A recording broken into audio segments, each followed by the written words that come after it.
Okay, listeners, today I have a treat for you from Toronto. I've got Lee Glavaz with me. She is CEO and founding partner of Metroscape. Lee and I met through a random post on LinkedIn that neither of us can actually even remember exactly what the post was, but there was this connection and we were like, let's do a podcast. So welcome to the show, Lee. Thank you. Thank you. It's nice to meet you. You too. So we were talking a bit before we started recording, and it was interesting to me how many similarities we actually have throughout the industry and our thoughts on the industry and where we're going, where women are going, all of those things.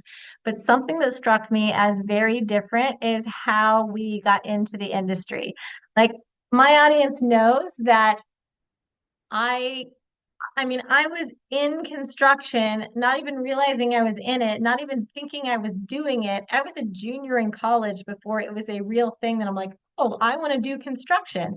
Um, that is not your story. You knew you wanted to be in Yeah. construction at an early age, and tell everybody about that. How did that even interest you, and what age were you? Ah, well, I was 17 and I made a conscious decision. I didn't know how I was going to do it, but I knew I wanted to be in the industry. Pardon me. At that age, I thought, oh, interior design maybe, or I had all different ideas. I had never really been exposed to it uh, because my mother did not work in the industry. And I ended up getting a position with a developer in Toronto in the customer service department because back in 98, they didn't hire women in construction. And what that was in customer service, it was working with the new homeowners and dealing with the deficiencies within their suite. So you were scheduling them, Mm. working with the trades. So it gave you a balance. It was correcting all the issues with the house after it had been built and making sure the challenge was to make sure that you had no deficiencies once the purchaser moved in, because you would basically be dealing with that purchaser for the first year So it was on site. basically a punch list and warranty management position. Yes, Okay, but yes, that company was not hiring women to actually be in the field, so this was your first step into the industry. yes. And it was on site. For the Okay. most part, it was on site because sometimes these houses, the closing dates would come and you couldn't just walk into people's houses anymore. So we had to go in with them. So that's why you had to be on site, make sure it's done, and then just check it off as done. Um, I don't know if you guys are familiar, but we have a program here in Ontario called Terry On, which provides homeowners with the warranty. So they have guidelines and regulations that you have to make sure that all these deficiencies are in. And the tolerances, it would even encapsulate the slope of a floor. So if a homeowner complained that their floor was at a was all sloped and this and that, we actually have measurements that we would have to go through to make sure that it was within the tolerance. And Interesting. I think there's another, I'm not sure if every province in Canada has that, but I know, and ours is strict. It is strict. It's so sometimes, but when the hard part about that was telling a homeowner, like, okay, I understand you think that this is incorrect, but it's within tolerance. So us as the builder have done our jobs. Right. So that was trying, and I did that for quite a few years. Then I switched from low-rise construction building houses to high-rise. It was when I was in high-rise that I worked for Tridel, and I was in their I got hired through their customer care department, and I think I might have been there for 3 months. And I went to one of the project managers that I knew on site and said, I want you to transfer me over to construction. And they were the only company that had women on the construction side. And I think they had one or two at that Okay. time. And that was back in 2000. And they said, sure, come on over. And I went to become a coordinator, which was basically the construction version of a customer care person. Okay. So, but that was fine. It was, but instead of dealing with just the warranty issues, you were also doing it before the owners would see their new home. So before they did their pre-delivery instruction or inspections, you went through and inspected all the units, corrected all the deficiencies, but you're scheduling all the trades, and you did it that way. When I was there, that's when I discovered what the project managers actually do. And I watched, and that's when I decided, okay, I am going to be a project manager one day. And I think that took me about 10 years, but I did it. I went back to school. I studied the construction project management, got my certification for construction project management. I didn't finish university. I did go to university for architecture, but there's a couple things I didn't finish. And I also did study interior design over the course of all these years. And then, what was it? And then I think we had an industry issue with elevators. Actually, that was when it gave me time to go and get my project management certification. I was let go from a position. There was a huge elevator strike and it lasted a long time. And that was when I took the opportunity to go back to school, did my project management certification, came out and said, okay, that's it, no more. I'm going to be a project manager, got a job as a junior assistant project manager. And that project that I did was when our building code changed. That was in 2015, I think it was. And I was the first female project manager doing a 5-story wood panelized construction. And apparently that was a big deal. I didn't know it at the time, but it was. And yeah, that was interesting. And then from there, there was no stopping me. It was like, I'm just going to keep going, and eventually became a project manager with my own projects. And there was a transition, and I don't know if you guys have these in the States, but we have construction management firms. So if there's developers who don't have an in-house construction, Yeah. they would come to a construction project management company. Yeah. We have those. And okay, so that's what I ended up, once I finished that certification, that's what I started working for, was construction management companies or project management companies, and learning the ins and outs of it until I could do my own projects. And I've been doing that probably for about 10 years now. And you work for a lot of different companies. Yeah. Well, let's back up for a second and let's talk about so you've mentioned a lot of schooling and off and on. So when you realized you wanted to do construction, some be in the industry at 17, um, did you immediately go to school for construction? Did you get into construction before you went to school? What did your schooling trajectory look like? My schooling trajectory. I did not go to school right away because you didn't need to go to school to do customer care. It was an Okay. easy way into the industry Okay. at that time. At that time.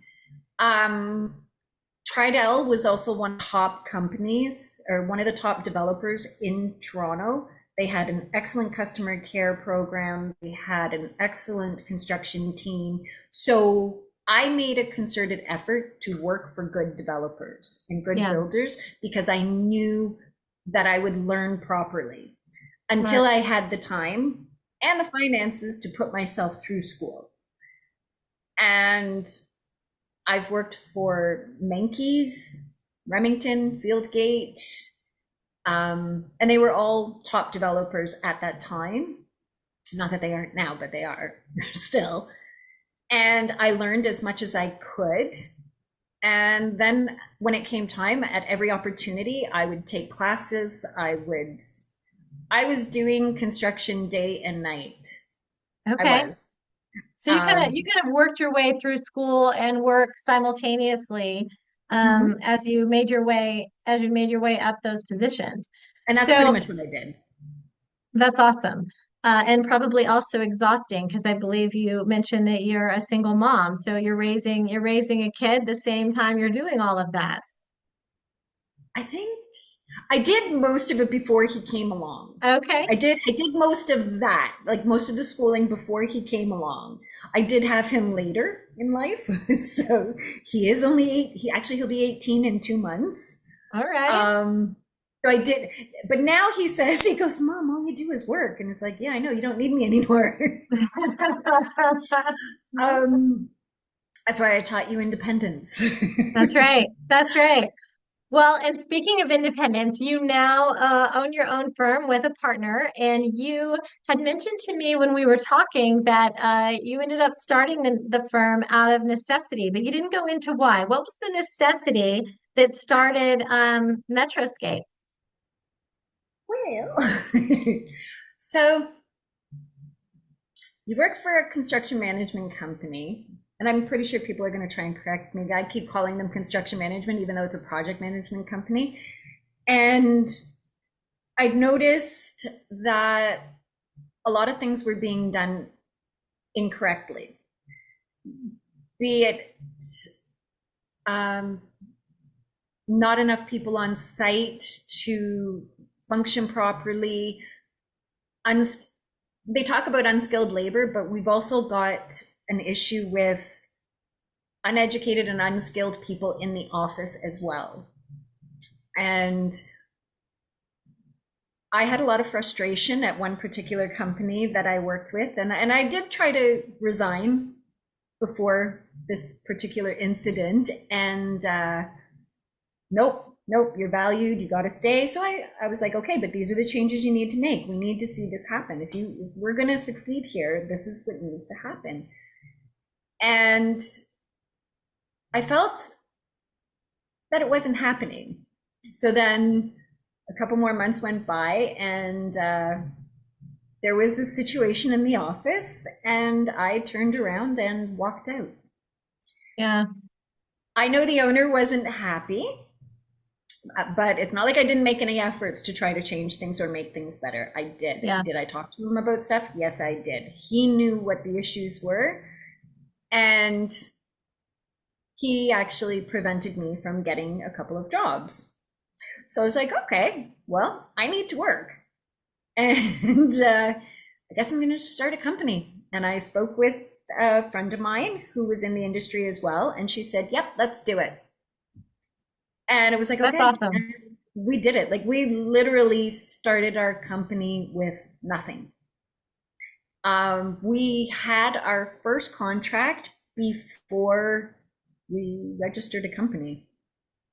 I love that. And it's a hard transition, but it's something else I think you and I have in common. I had a somewhat similar situation as I left my last company, and I love that you and I both we went to them and said, "Hey, here are some changes that need to be made." And I don't know what you were met with, but I was met with, "Okay, yeah, let's work to make these changes." And they just weren't happening. So let's have another conversation. They're just not happening. And Yes. finally, you're just like I've given them the opportunity, and I think that too many times in our industry, and I don't know that it's really gender specific, but I think that we aren't professionally vocal enough to say, here's the issues, let's get them fixed. We just get Mhm. angry and we talk to everyone else about them, and then we just give up or we quit or whatever, we move on, we get mad.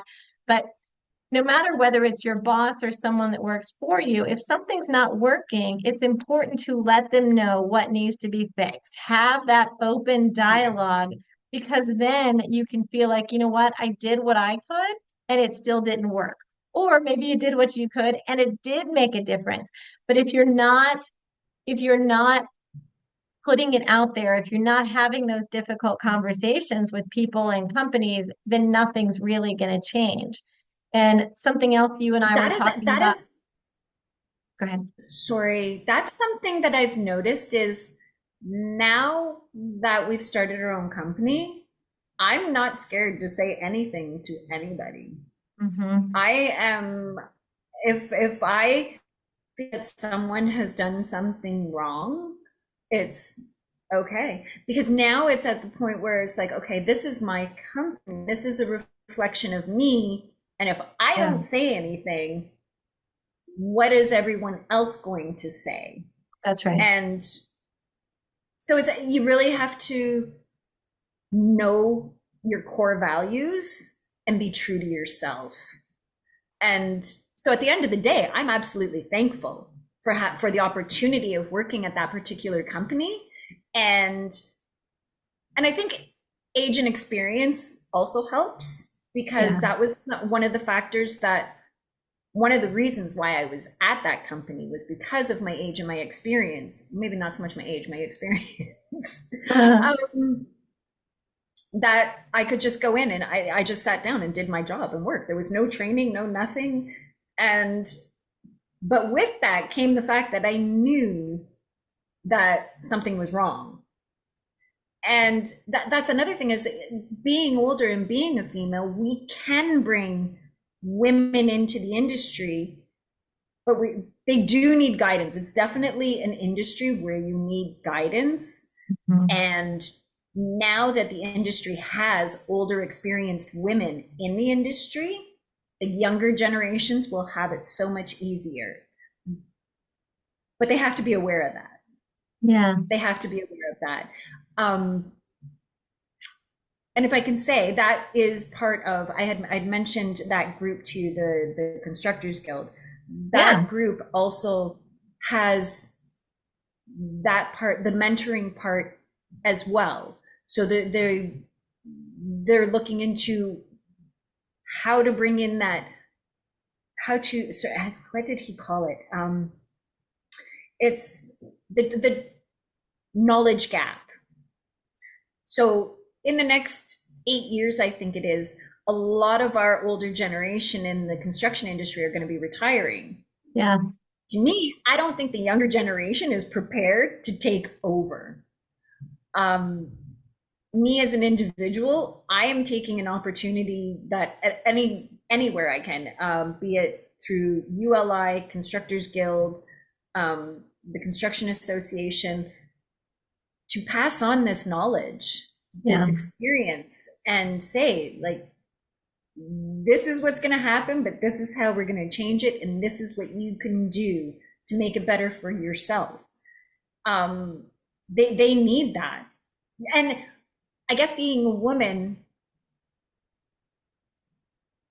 right now I'm actually doing it with my son because he does work with me. Um, I've also reached out to some universities because I would like to go and sit and talk with them and say, like, look, at this is what you're going to expect. For some reason, there's this misconception with some people when they come into the industry that they think they're just going to go into a company and you're a project manager. Okay, if you're a project manager, how are you making these decisions when you have no experience? You have no understanding, no comprehending. You don't know what the repercussions are if you do something wrong. If you make a wrong choice, that's going to have an impact, but you don't even know what it is because you don't know what you don't know. Right. Right? So it's yeah, yeah. I could just keep going on and on. You can just let me ramble here. Well, and I think that's where you and I both, a few years back, we both kind of came to this realization where we've made some great success within our own careers, and it's time to figure out how to build that future pipeline of workers that are coming into the industry. One, for me, I focus a lot on how do we open that gate so that we get the Mm, younger generations coming in because there's so many things, when you say that when I hear you say that the younger generations aren't prepared to take over all those people that are leaving, so much of that is on us for not preparing them properly, right? The numbers here, at least in Yes. the United States, within the next 7 years, 41% of our construction workforce is retiring. I 41%. think, And the younger yeah, I generations, think a we're lot of pretty them, close. they're pretty close there in Canada as well. A lot of Yeah. the younger generations don't even want to come into our industry because they see this legacy way that construction has Mhm. been handled, has been managed, and how they don't have the hours aren't great, or the way they're treated isn't great, or all these things. And like, we have to change those for the younger generation to want to come in and fill these roles. But we also, I love Yes. what you're doing to help prepare them for what their expectations should be when they get here. So, what other things are Yeah. you doing that are helping prepare the younger generations and make more space and opportunities for them? I met a woman who is part of, can't remember what department, but I know it's at U of T. And I told her that I want to come in and I want to talk. I want to talk to people. I want to talk to the kids in the architecture department. We've also had chats with one of the local colleges as well. One who actually specializes in construction for Toronto, George Brown. We've met with them and going in and talking to the students. We've actually had some. So some of the students here will volunteer for some of the local construction associations, and I've actually had one of them come to my site to learn. And to me, that's not only an investment in them, but it's an investment in my company because we've also made it so that when you come to work with us, I would prefer someone straight out of school so that we can train them to the way we think is proper, but we also treat them well. Like I'm not, I've recently had an incident on my site where a few trades were coming and complaining to me about how they were being treated. And as tough of it as it was, I knew I had to deal with it because I thought, if the trades are coming to me and saying this, I know I don't treat people like that. I don't care if you're the president of a country or the man washing the toilets on site. I will treat you as a decent, respected human being, regardless of who you are. Hmm. And I expect that of everybody who works with me and for me, even though they're working with me. And if you're not going to do it, then you're not going to work with me. You're Yeah, not going to be a part of my company because I don't want that stigmatism has to stop. And if I allow it to keep going, then I'm not doing my part to stop it. you're right. And I want when I have kids from schools come to my sites and see this, I want them to see you're respected, you're treated well. You got to work hard. It is hard work. I'm not going to deny it. It's not easy. My son will even attest to it. I have worked him to the bones. And but if it's rewarding, and when Yeah, you're treated properly, then people will stay. that's They right. will. And they will want to work hard because at the end of the day, when you see what you've accomplished and you can come back 10, 15, 20 years later and say, I was a part of that. It's so rewarding. It is. Yeah. It is. And I Um, think oh, I that's can, tying to where I was saying, like the younger generations, they're not going to be berated. They're not going to be treated the way we were when we were coming up, mhm. at least the way I was. Yeah. And they're looking for companies where they're going to be treated with respect and their opinions are going to be heard, and they want to feel Yes. valued, not just as a workhorse. And I think that's important. And as you're talking about, how hard they're working for your company, I'm realizing we haven't told everybody what Metroscape does. Why don't you tell everyone what your company Oh, does and what you build? Sorry. Okay. Metroscape is a construction and project management company, and we do residential. So everything from low rise, mid rise to high rise. Okay. And that's pretty much it. We build for developers who don't have in-house construction.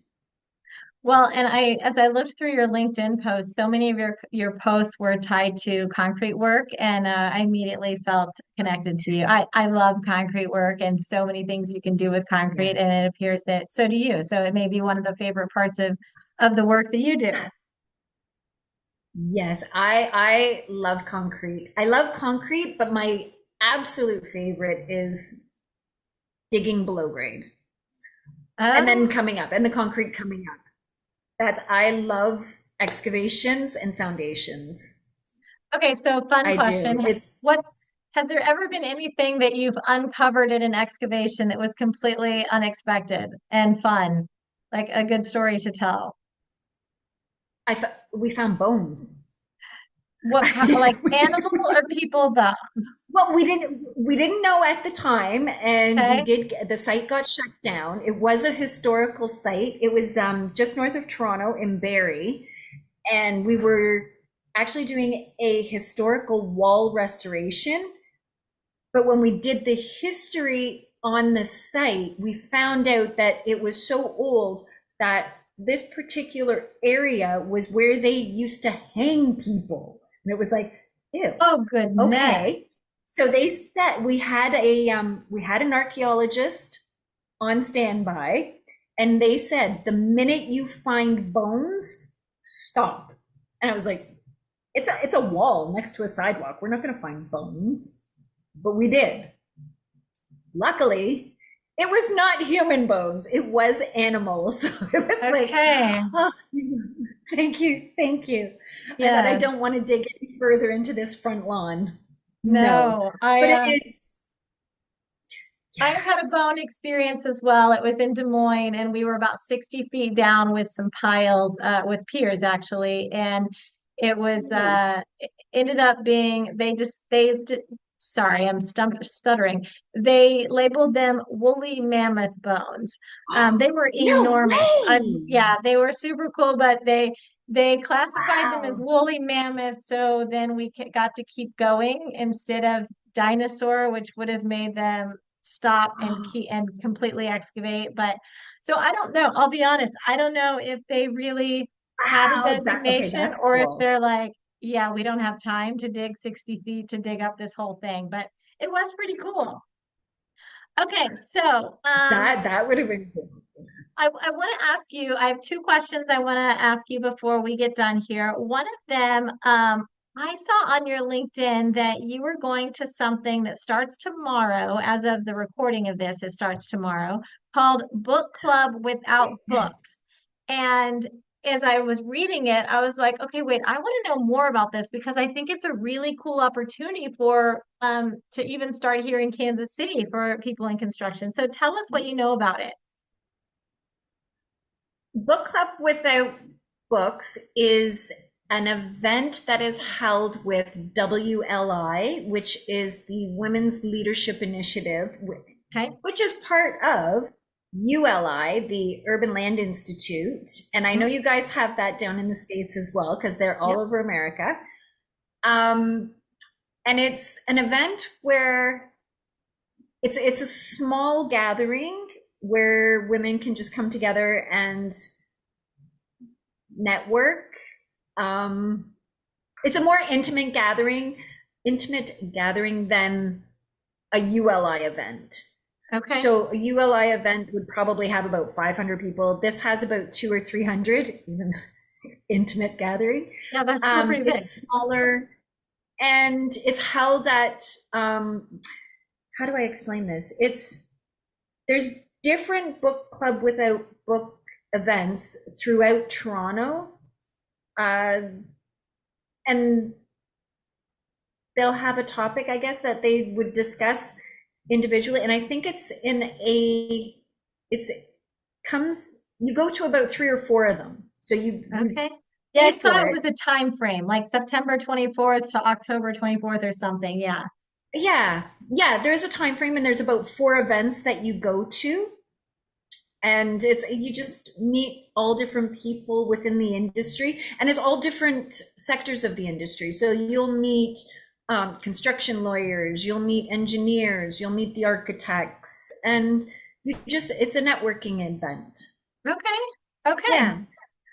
All right. So my final question that I like to ask every guest, what is one constructive behavior that you feel listeners could take away to increase the success of their career or their company's success? One. One. What's your top one?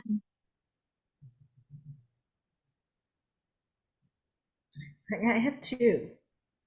Okay, you can have two. Okay. Always remember to be nice and be patient. I That's like that's that. and that's why I say there's two, because they work together.